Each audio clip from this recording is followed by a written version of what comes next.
Waiting gets boring, doesn't it? Well, those 15 seconds of footage was 2 years in the life of a Karizma fan. You see, since the last Karizma upgrade, about 2 years ago, they've had nothing. What they got was colored wheels and a piece of plastic that sat in front of the engine. And let's not forget the yellow meters. Well, the good news is that the wait is over, my Charger in white is here, and I'm about to tell you what's new.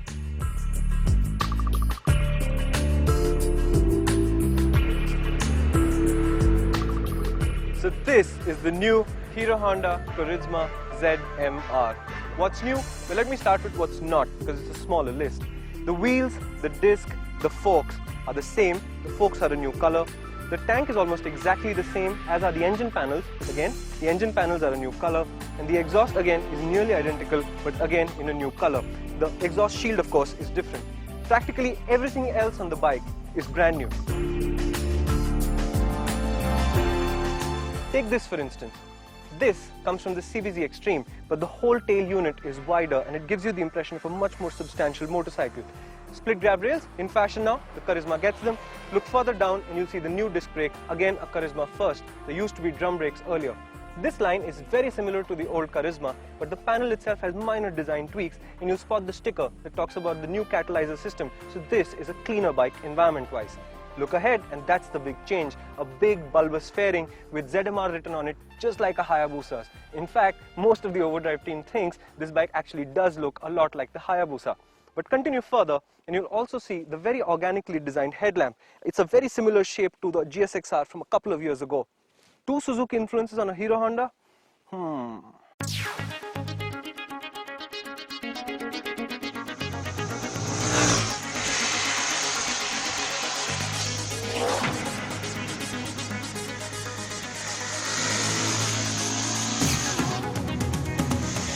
Unfortunately, the styling is where the newness ends. The engine and gearbox have no updates beyond fuel injection. The Karizma gains 0.6 PS in power, but there is no change in peak torque. In performance terms, the ZMR is quicker to 60 and 100 by 0.2 seconds. We recorded higher fuel economy in town, 42.1 kilometers to the litre, but highway economy dropped a bit to 48.9, which, surprise surprise, gives it the same overall figure as the old bike. The ergonomic story is similar. The new clip-ons look great, but actually preserve the comfortable riding stance of the old motorcycle.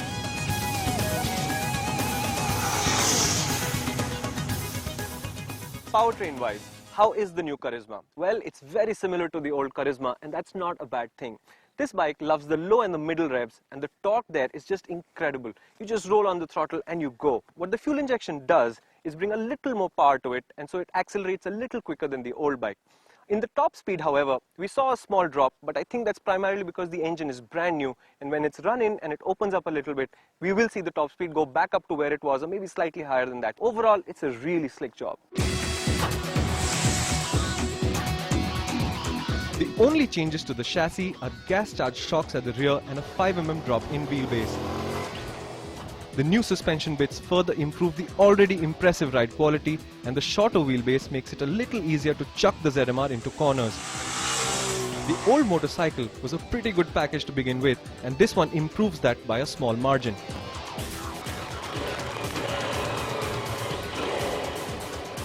But as good as the Karizma ZMR appears to be on its own, the improvements need to be put in perspective. And what better to do that with than with the recently refreshed Pulsar 220.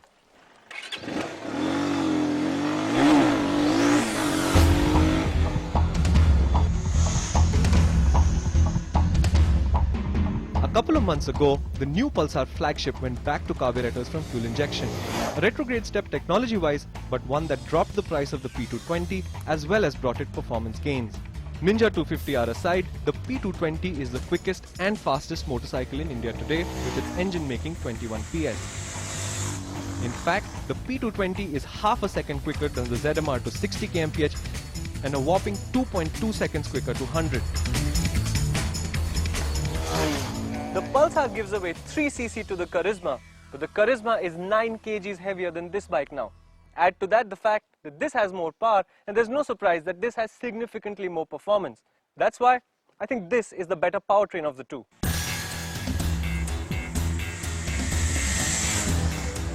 The P220 is very different from the ZMR in handling character.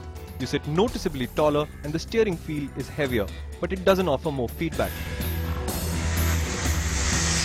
In corners, the P220 is harder to get turned in, but once you do, it's more stable than the ZMR at intermediate speeds. Approaching full pace though, the soft, supple ride quality, so welcome when out touring, makes the P220 feel less comfortable than the neutral ZMR, which handles race pace well, with only the foot pegs grinding down, getting in your way.